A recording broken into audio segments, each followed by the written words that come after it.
Halo, selamat siang menjelang sore teman-teman. Apakah kedengeran suara Ibu Rika? Halo? Halo. Oh, kedengeran ya? Oke, baik. Terima kasih. Karena ini nih sinyalnya habis hujan jadi kok begini gitu. Sebentar ya. Baik teman-teman. Sambil menunggu teman-teman yang lain, mari kita berdoa agar apa yang kita presentasikan hari ini dapat bermanfaat. Berdoa menurut ajaran dan kepercayaan kita masing-masing. Berdoa dimulai.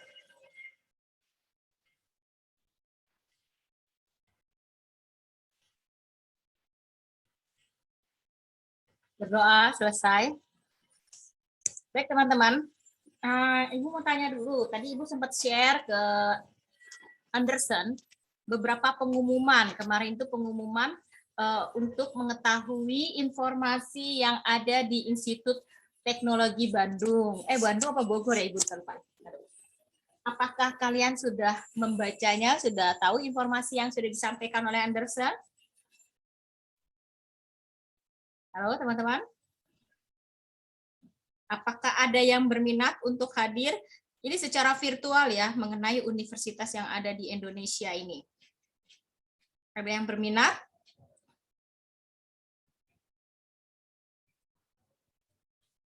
Halo teman-teman?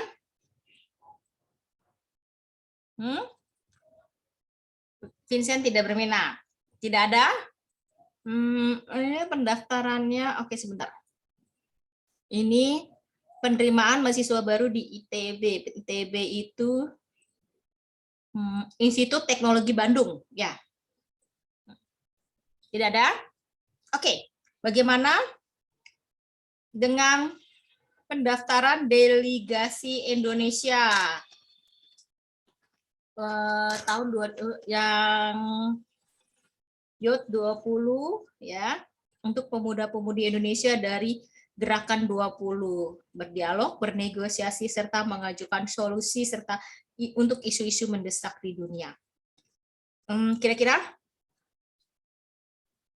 siapa yang berminat untuk bergabung?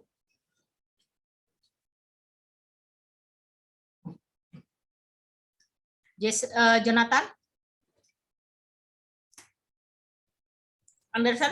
Kayaknya enggak, Bu. Vincent, gimana Vincent? Bu, kayaknya itu cuma boleh mulai dari umur 18 deh, Bu. Habis itu Januari kalau saya pendaftaran saya belum 18, Bu. Oke, gini ya. Memang kamu belum 18 tahun, tapi apa tidak ada salahnya kita mencoba mewakili dari sekolah kita. Ya kan? Karena mereka mencari yang anak-anak yang multitalenta ya. Seperti kalian ini, makanya kenapa Ibu ajak untuk kalian untuk bergabung. Untuk masalah umur, nanti kita lihat dulu di pengumumannya di tanggal 9 nanti. Kalau dimulai dari bulan Januari, startnya 18 tahun, berarti ya mungkin Vincent bisa ini ya, mundur karena belum 18 tahun ya. Bagaimana dengan yang lain? Apakah sudah ada yang 18 tahun di bulan Januari ini? Atau belum ada, masih 17 semua? Winston bagaimana Winston? Ibu di situ tulis mungkin ada acara offline, saya takut nggak bisa ikut. Oke, takut tidak bisa ikut. Untuk acara offline atau online ya, itu kita tidak tahu. Karena ini kita bersaing dengan seluruh Indonesia, pemuda-pemudi Indonesia di seluruh Indonesia, di Nusantara, dari Sabang sampai Merauke, ya. Ya, kita untuk offline-nya, ya, jelas nanti kalian akan menjadi duta bangsa, ya, mewakili pemuda di Indonesia, terutama di DKI Jakarta, ya. Nah, dan ini jika kalian lulus, ada kriteria tersendiri, ada apa saja yang harus diinikan ya. Dan kalau kalian lulus dan kalian lulus seleksi, semua akomodasi itu ditanggung oleh pemerintah, ya. Dan paspor kamu mungkin dibuatkan paspornya paspor duta bahasa, bukan duta bahasa, duta bangsa ya. Mungkin kalau yang sudah punya akan dibuatkan jadi paspor biru, karena kamu biasanya seperti itu ya. Tapi ibu nggak tahu ya selanjutnya, karena kamu adalah mewakili pemerintah Indonesia dan ada uang sakunya, begitu.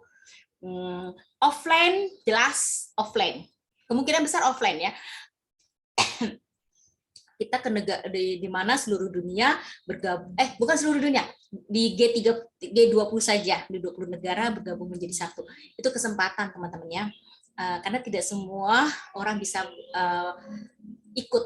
Oleh sebab itu dicoba dulu ya, apakah itu nanti offline atau online, kita coba dulu, kita masukin dulu berkas kita dulu, kita seleksi dulu, jika lulus semuanya baru kita pertimbangkan, ya kan?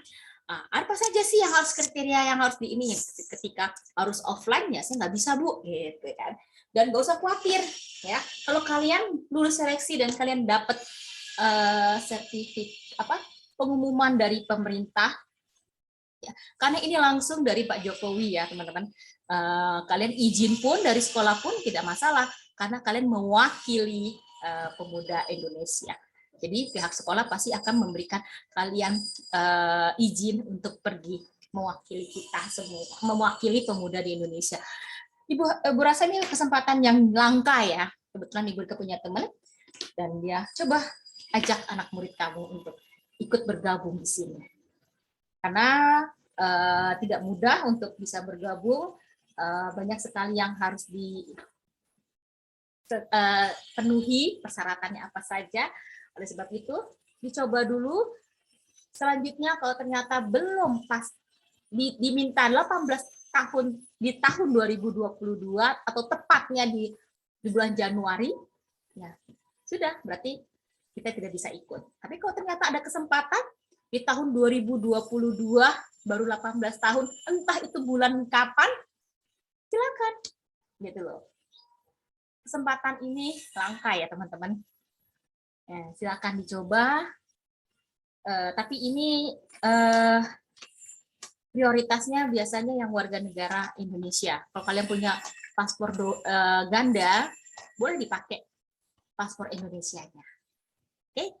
Karena kalian kan belum memilih, kalian akan memilih negara mana yang akan menjadi pilihan kamu nanti, ya. Baik. Tolong dipertimbangkan, masih ada waktu. Ibu harap nanti hari Minggu Ibu dapat jawabannya. Ya, kalau kalian oke, maka Ibu akan kita lihat dulu pendaftaran seperti apa nanti tanggal 9. Nah, kalau tanggal 9 oke, sudah ada berapa orang? Kita sudah tahu kriterianya seperti apa saja. Lalu kita daftar. Ternyata kamu lulus seleksi, baru akan Ibu beritahu ke orang tua kalian bahwa kalian sudah lulus seleksi, dan Ibu akan laporkan kepada kepala sekolah bahwa ada anak-anak kita yang lulus seleksi untuk menjadi pemuda Indonesia di Gerakan 20. Ya, gak usah malu, gak usah minder. Bu, kita kan minor, kenapa harus takut? Ya, tunjukkan kalau kalian adalah pemuda Indonesia, ya. Gak usah khawatir, ikut aja.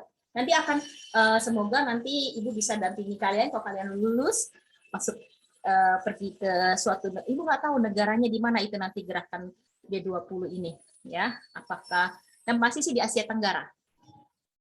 Ya. Semoga Ibu bisa mendampingi kalian di sana. Ya, kita berdoa saja. Ibu sih berharap ya Winston, Anderson, Jonathan udah tidak mau ya, Brian, Charlie, siapa lagi ini, Ellen, terus Aiden, Winston, Demi kalau mau ikut juga boleh, tapi pakai paspor Indonesia ya, jangan yang Taiwan. Lalu siapa lagi nih, Cheryl, silakan nak, ukir prestasi kamu di usia kamu yang masih muda ini, ya luar biasa sekali kalau kamu menjadi kandidat itu semua. Tidak ada yang mustahil, ya. Itu aja, gak usah khawatir. Apalagi kalau kalian sudah menguasai 3 bahasa Indonesia, bahasa Inggris, dan Mandarin. Itu udah nilai tambah buat kalian. Ya. Baik teman-teman, Ibu absen dulu. Yang Ibu Rika panggil. Dan silakan persiapkan untuk presentasi hari ini. Yang Ibu Rika panggil, tolong berikan kesiapan kalian. Apakah kalian berminat atau tidak untuk ikut menurut kalian gitu ya, untuk mewakili DKI Jakarta, atau pertama sih mewakili sekolah kita ya. Jika lolos kalian kalian mewakili DKI Jakarta ya, seperti itu. Oke, sebentar. Oke, grade 12. Jonathan, Brian. Nah, saya mikir dulu, Pak. Oke. Berikan kepastiannya hari Sabtu ya. Brian, bagaimana? Saya juga mungkin enggak. Oh, sudah pasti enggak ya Brian ya? Oke, enggak apa-apa. Anderson? Tidak, Bu. Tidak. Oke, Martin ada tidak di sini, Martin? Charlene? Tidak. Oh, Martin enggak. Ya, Bu. Martin kan Taiwanese ya. Oke. Charlene bagaimana? Apakah berminat, Nak?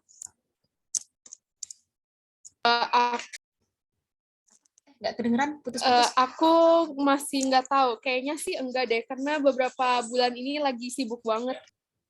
Oke, baik. Joanna, Samantha?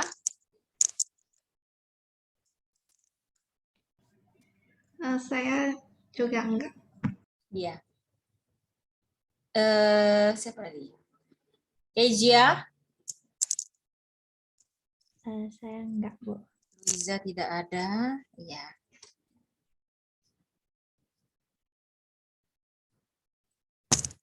Ian? Ian tidak ada.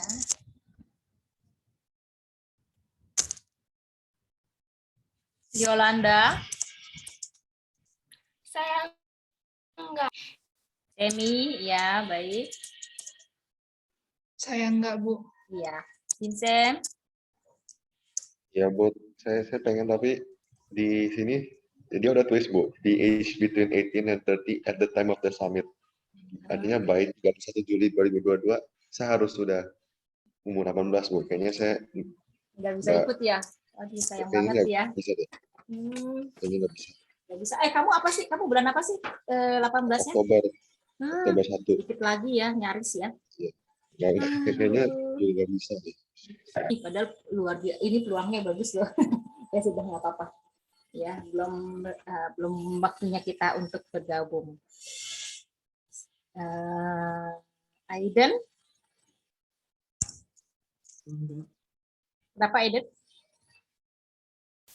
Enggak. Oh, enggak. Oke, Winston. Harus nanya orang tua dulu, tapi kemungkinan besar kayaknya enggak deh. Oh gitu. Oke, baik. Cheryl, Enggak juga, Bu. kenapa Cheryl?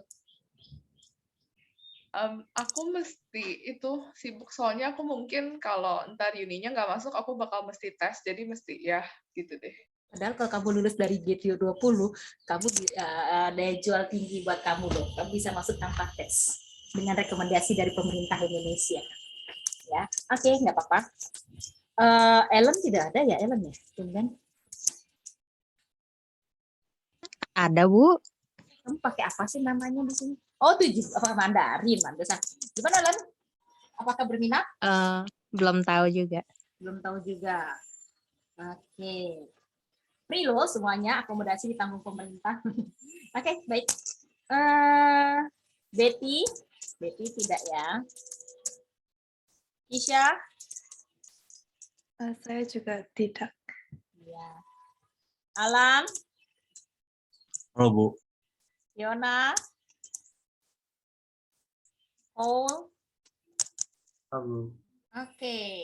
Apakah ada yang tahu kemana Ian? Oke, baik.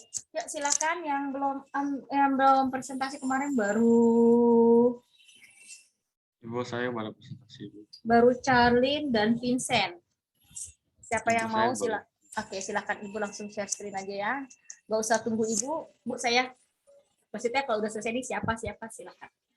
Ya.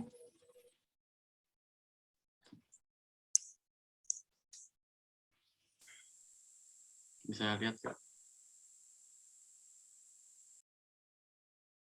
Ini bisa lihat, Bu. Bisa. Ini buku apa? Fiksi ya? Ya buku fiksi ya? Iya. Oke. Rekarnasi. Oke, silakan. Halo semuanya. Hari ini saya mau presentasikan tentang buku novel ini, namanya Mushoku Tensei atau Inggrisnya Jobless Reincarnation. Ini adalah dia ada dua versi, yaitu novel ringan dan pulp novel. Ini karena ditulisnya di Jepang, jadi nama originalnya adalah Mushoku Tensei Isekai Itara Onki Dasu, atau Inggrisnya ditranslate ke jadi Jobless Reincarnation, I will seriously try if I go to another world. Dia nggak ada official nama translate Indonesia-nya, jadi aku translate sendiri. Jadi reinkarnasi pengangguran, saya akan serius mencoba jika saya pergi ke dunia lain. Ini pengarangnya kayak nama Rifujina Maganote. Ini bukan nama aslinya, karena dia nggak mau dipublikasikan, jadi dia pakai nama ini. Ini ceritanya cerita fiksi dan genre-nya adalah petualangan, drama, fantasi, dan isekai. Isekai itu dia artinya dunia lain. Jadi kalau di Jepang ada baik novel ringan atau manga, dia ada konsep kayak reinkarnasi ke dunia lain atau tiba-tiba pindah ke dunia lain, tuh semua isekai.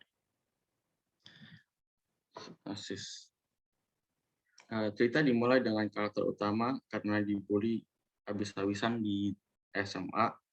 Dia jadi trauma dan dengan keluar dari rumah.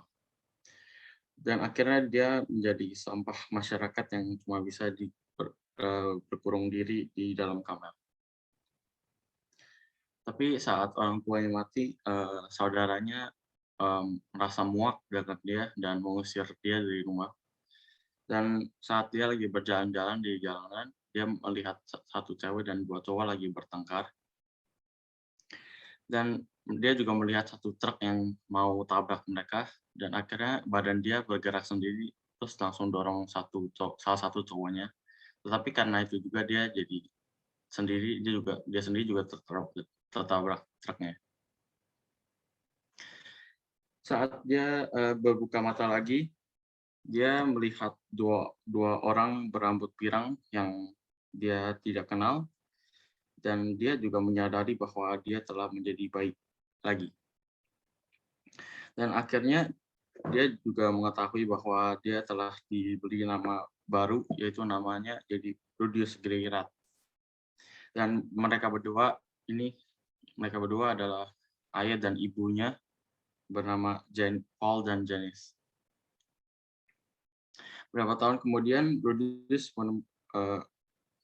berapa lama kemudian dia mengetahui bahwa dia telah direinkarnasi ke dunia medieval yang teknologinya tidak begitu maju.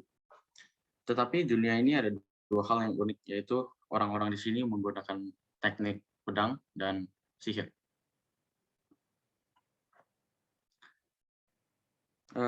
Dan beberapa tahun kemudian, Rudius menemukan 5 buku di rumah. Karena di dunia ini karena buku sangat mahal, jadi tidak banyak buku gitu. Jadi di rumah mereka cuma ada 5 buku, dan dari buku itu Rudius belajar sendiri bahasa di dunia ini. Dan setelah belajar bahasanya dengan buku sihir yang dia menemukan di rumahnya, dia mulai belajar sihir dan latihan setiap hari gitu.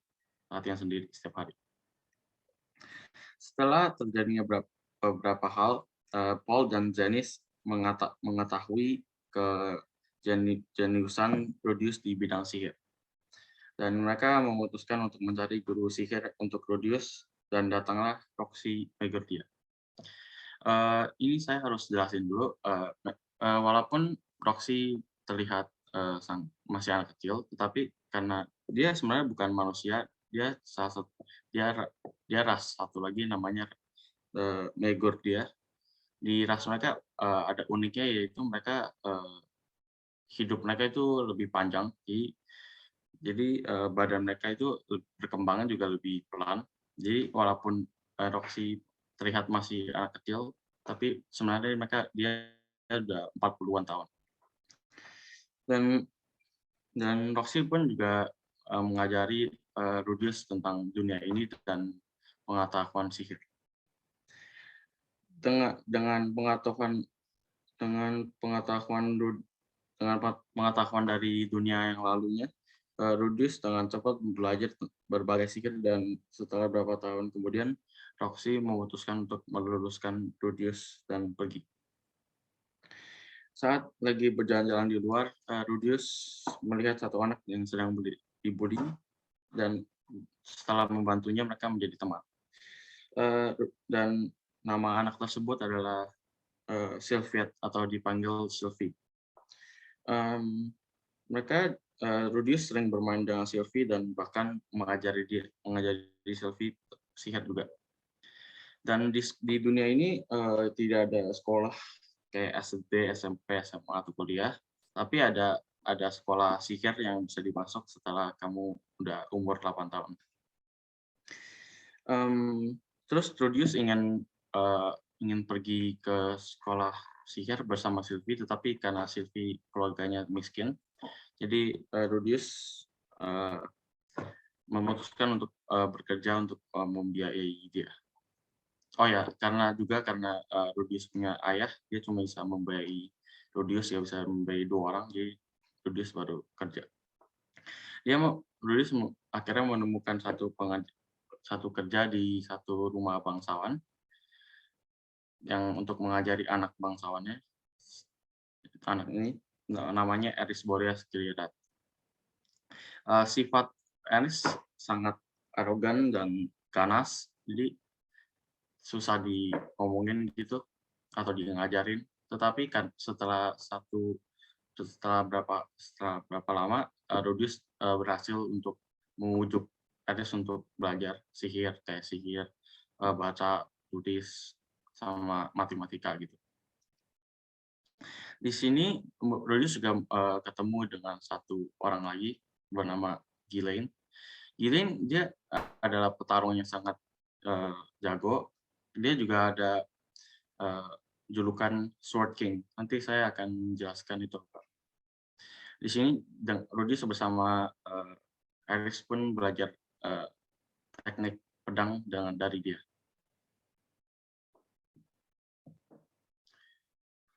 Suatu hari mereka terlibat dalam satu insiden, yaitu insiden teleportasi, yaitu di satu jangkauan, semua keteleportasi ke tempat yang random. Jadi ini adalah dunia Mushoku Tensei. Kita bisa lihat sini kan ada putih bulat hilang gitu kan. Ini adalah tempat insiden tersebut terjadi. Jadi karena nama tempat yang terjadi itu Vitoa, jadi insiden ini juga dinamai menjadi insiden teleportasi Vitoa.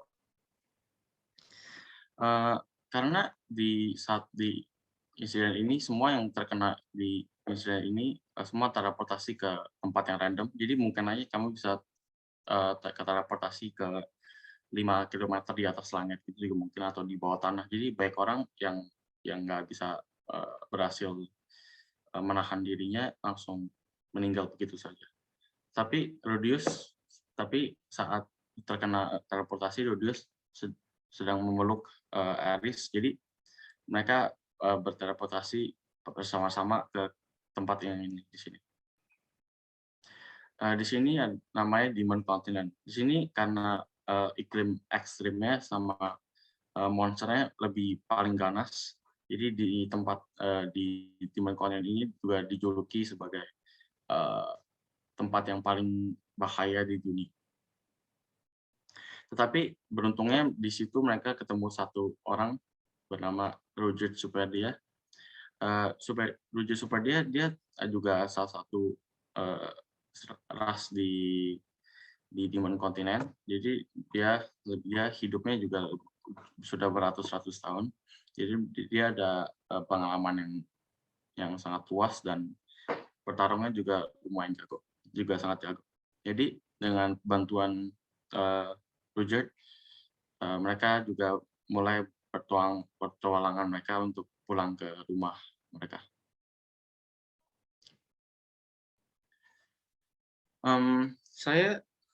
Ceritanya saya akan stop di sini karena di sini sudah selesai season 1 animenya. Jadi saya nggak mau spoiler untuk orang yang cuma nonton animenya. Jadi saya stop di sini. Sebenarnya ini baru mulai ceritanya. Bahkan cerita utamanya belum mulai. Jadi di light novelnya juga baru sampai volume ketiga doang dari kayak 25 gitu. Jadi sebenarnya baru mulai banget. Tapi saya nggak mau spoiler, jadi kalau mau tahu lanjutannya boleh nonton animenya atau baca manganya atau light novel sendiri. Gitu. Intrinsiknya.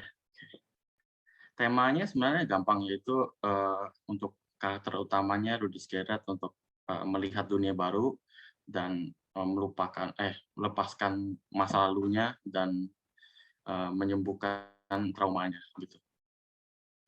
Latar ceritanya juga gampang, latar tempatnya ada di dunia fiksinya Mushoku Tensei dan latar waktunya juga fiksi, yaitu pakai tahun di dunia Mushoku Tensei 407 tahun.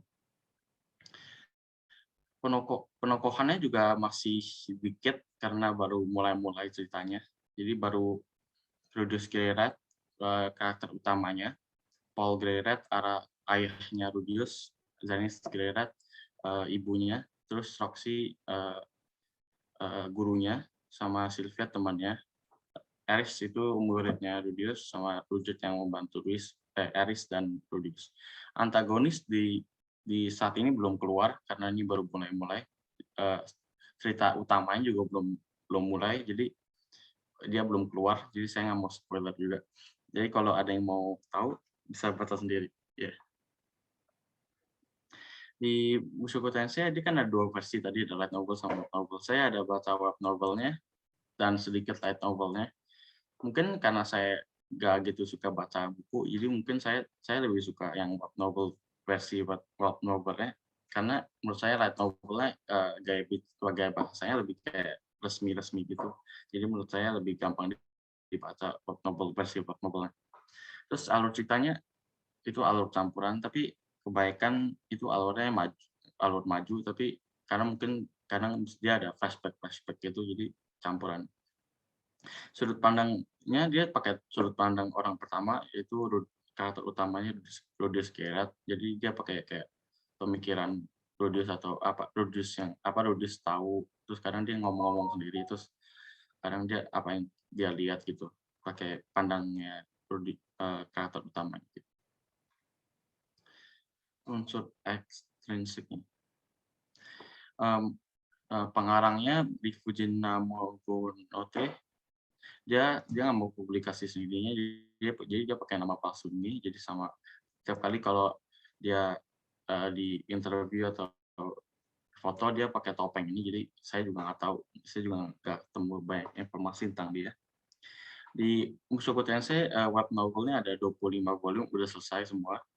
Tapi light novelnya belum selesai, baru keluar 24, masih berlanjut sampai sekarang.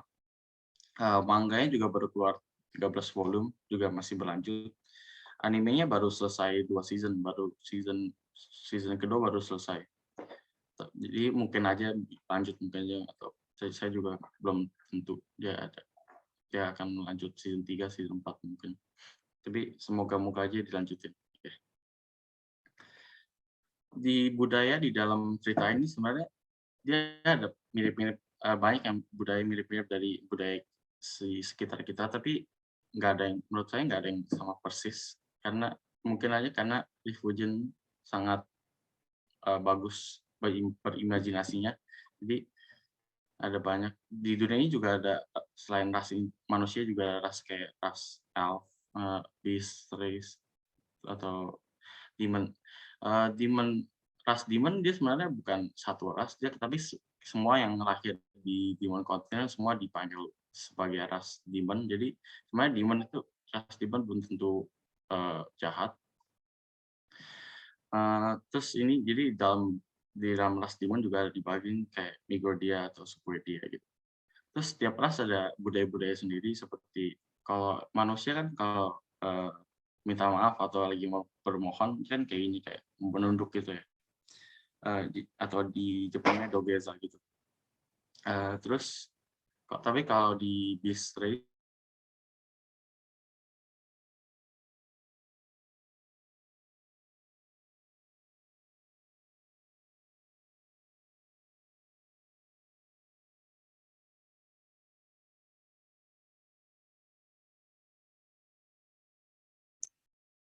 Di mute kamu ya?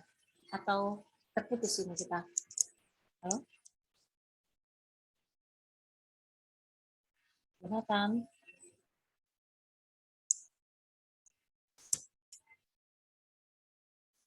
Jonathan, suaranya kemana? Oke, sepertinya jaringannya ya. Oke, lanjut yuk, satu lagi temannya, satu lagi teman-teman. Silakan. Tadi bagus sekali ya pembahasan tentang anime. Ya, Burka juga sudah nonton film itu. Tapi ya ini anime yang bagus ya, karena dia rekarnasi ya dari ketika dia mengalami kecelakaan, terus akhirnya dia terlahir kembali, ya, di mana dunianya itu adalah dunia sihir ya. Ini sama seperti Harry Potter kalau ibu bilang ya. Oke, yuk silakan. Siapa lagi teman-teman? Yang siap untuk presentasi? Satu lagi? Nggak apa-apa, masih ada 7 menit lagi. Silakan. Kemarin janji sama Ibu Rika siapa ya? Ibu aku aja deh, gak apa-apa. Iya, silakan.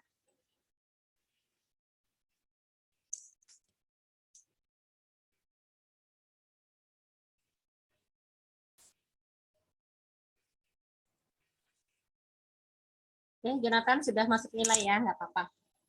Dari ini memang kadang-kadang suka begitu, ibu juga begitu ya. Oke, silakan lanjut.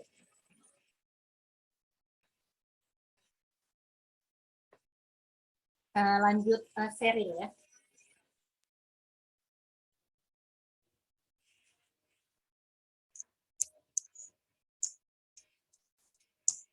Selamat sore Ibu Rika dan teman-teman sekalian. Hari ini saya akan berpresentasi satu novel terjemahan yang menurutku sangat bagus. Novel ini berjudul Keajaiban Tokoh Kelontong Namiya. Novel ini sangatlah populer, telah pernah diterjemah dan diterbitkan dalam berbagai bahasa lainnya. Buku ini aslinya adalah novel Jepang, lalu diterjemah menjadi bahasa Indonesia, bahasa Inggris, Mandarin tradisional dan simplified, ada juga versi bahasa Korea, Thailand, dan lain-lain. Pertama, kita kenalan dulu sama penulis buku ini, Keigo Higashino. Dia lahir di Osaka, Jepang pada 4 Februari tahun 1958. Kalau dihitung-hitung tahun ini dia akan berumur 64 tahun. Ia adalah penulis novel misteri Jepang yang sangat terkenal. Banyak buku yang ia tulis telah memenangkan berbagai macam penghargaan. Tidak hanya itu, karena karyanya disukai banyak orang, banyak yang telah diubah menjadi film ataupun serial TV. Baik lagi ke novel ini. Judulnya Keajaiban Tokoh Kelontong Namiya. Ini adalah novel fiksi yang bergenre fantasi. Jelas bisa kita tebak dari judulnya kan, ada keajaiban. Penulisnya Keigo Higashino yang baru saja dijelaskan. Terakhir, alur novel ini adalah alur campuran. Yang aku baca adalah versi bahasa Mandarinnya yang diterbit pada Agustus 2013. Foto sebelahnya adalah cover yang versi bahasa Indonesia. Ini tuh cetakan keduanya. Baru saja dirilis pada Januari tahun lalu. Menurutku novel ini sangatlah unik, karena cerita novel ini dimulai dengan 3 sahabat yang sedang mencari tempat persembunyian setelah melakukan pencurian. 3 sahabat ini bernama Kohei, Shota, dan Atsuya. Mereka bersembunyi di toko kelontong yang tak berpenghuni. Di bagian depan tertulis nama toko, yaitu toko kelontong Namiya. Tiba-tiba ada sepucuk surat misterius yang diselipkan ke dalam toko melalui lubang surat. Setelah mereka baca isi surat misterius itu, mereka sadar itu adalah surat yang berisi permintaan saran. Yang lebih mengagetkan lagi, surat aneh itu ternyata membawa mereka dalam petualangan melintasi waktu. Semua surat yang masuk adalah surat permintaan saran dari orang-orang di masa lalu. Mereka dengan tidak sengaja menggantikan peran kakek pemilik toko kelontong yang menghabiskan tahun-tahun terakhirnya memberikan nasihat tulus kepada orang-orang yang meminta bantuan. Buku ini dibagi menjadi 5 bab. Tiap bab menceritakan cerita tentang satu orang dari masa lalu yang sedang berkesulitan dan ingin meminta nasihat dari kakek pemilik toko. Walaupun akhirnya surat mereka malah terkirim ke masa depan dan dijawab oleh Kohei, Shota, dan Atsuya. Jika kalian merasa tertarik tetapi malas untuk berbaca, boleh langsung coba menonton filmnya. Novel ini telah difilmkan 2 kali. Keduanya dirilis pada tahun 2017. Satu film versi yang Cina, satu lagi juga ada yang versi Jepang. Kelebihan dan kekurangan novel ini. Kelebihan yang pertama adalah penulis sangat hebat karena pada akhirnya ia dapat menghubungkan semua tokoh dalam cerita. Kedua itu karena di cerita banyak menulis surat, jadi kita bisa melihat banyak sekali menggunakan penulisan surat. Untuk kekurangan yang pertama, alur waktu yang membingungkan. Karena ceritanya bentar, ceritain yang masa lalu, bentar lagi masa depan, jadi suka bingung itu tuh lagi ceritain yang mana. Kekurangan yang terakhir, ini masalah tuh hampir untuk semua buku terjemahan. Terkadang bahasa terjemahannya kurang jelas dan sulit dimengerti.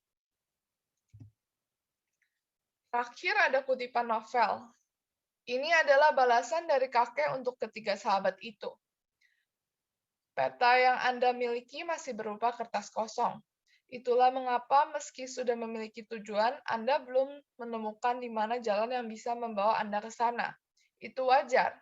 Siapapun pasti akan merasa kebingungan. Cobalah mengubah sudut pandang, karena peta Anda masih berupa kertas kosong. Anda jadi bebas menggambar apa saja. Semuanya terserah pada Anda. Anda bebas melakukan apa saja karena kesempatan terbentang luas di hadapan Anda. Itu saja untuk presentasi kali ini. Terima kasih.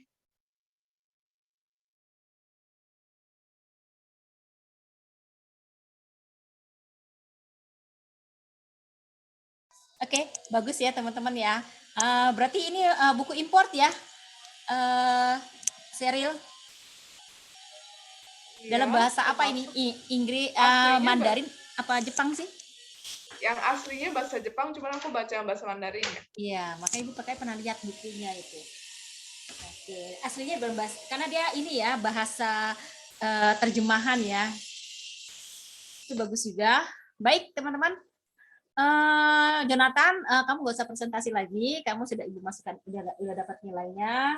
Sheryl juga, aduh waktunya tinggal 1 menit lagi. Yang lainnya kirimkan saja videonya saja, PPT-nya saja atau berbentuk video yang sudah kalian presentasikan secara live ya, dikirim ke Ibu Rika. Selainnya untuk Jonathan, Charlene, Vincent, dan Sheryl tidak usah kirim lagi. Yang lainnya saja yang belum silakan dikirim hari ini ya, supaya besok Ibu bisa masukkan nilai bahasa Indonesia kalian. Terima kasih teman-teman. Salam sehat selalu, sampai ketemu lagi minggu depan. Terima kasih. Terima kasih, Bu. Terima kasih, Bu. Ya, kembali kasih.